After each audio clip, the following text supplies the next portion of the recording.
años 30 y que tuvo fuertes repercusiones en lo económico, en lo social y en lo político. El desempleo afectó todos los estamentos sociales. La caída de los precios y de los mercados agrícolas arruinó a los agricultores que vendieron sus tierras y emigraron. Los obreros no conseguían trabajo. Ello se extendió a los profesionales y los empresarios arruinados.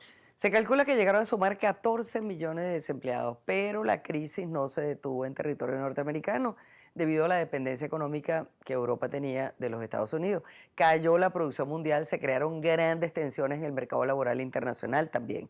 La Gran Depresión fue un caldo de cultivo para los movimientos ultranacionalistas autoritarios de tendencia fascista, ya que se incrementó el desempleo a escala mundial y los que consiguieron salvar sus trabajos sufrieron grandes recortes salariales. En 1933, Franklin Roosevelt llega a la presidencia de Estados Unidos y su principal objetivo sería reconstruir la economía del país y para ello aplicó el llamado New Deal, basado en las ideas del economista John Keynes, que aunque era partidario del liberalismo, propuso la intervención del Estado para enfrentar situaciones como la que se vivía entonces.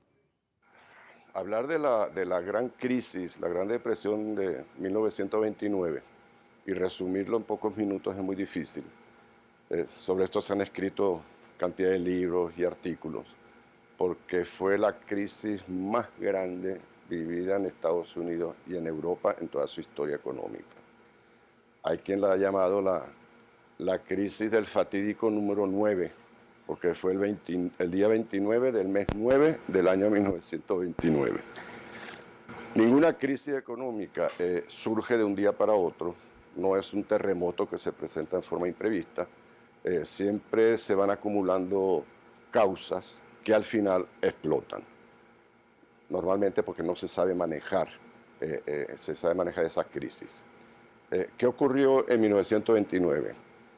Explota la crisis 10 años después que termina la Primera Guerra Mundial. La Primera Guerra Mundial terminó en el 18 y en el 1919 se firma el Tratado de Versalles y justo 10 años después estalla la gran crisis. ¿Qué ocurrió en esos 10 años? Las consecuencias económicas de la Primera Guerra Mundial para Europa fueron nefastas. Europa quedó destruida. Fue una guerra de 4 años terrible, más de 8 millones de soldados muertos, más de 6 millones de personas discapacitadas. Una transformación geopolítica de Europa, surgieron nuevos países, desaparecieron otros, y desde el punto de vista económico fue terrible.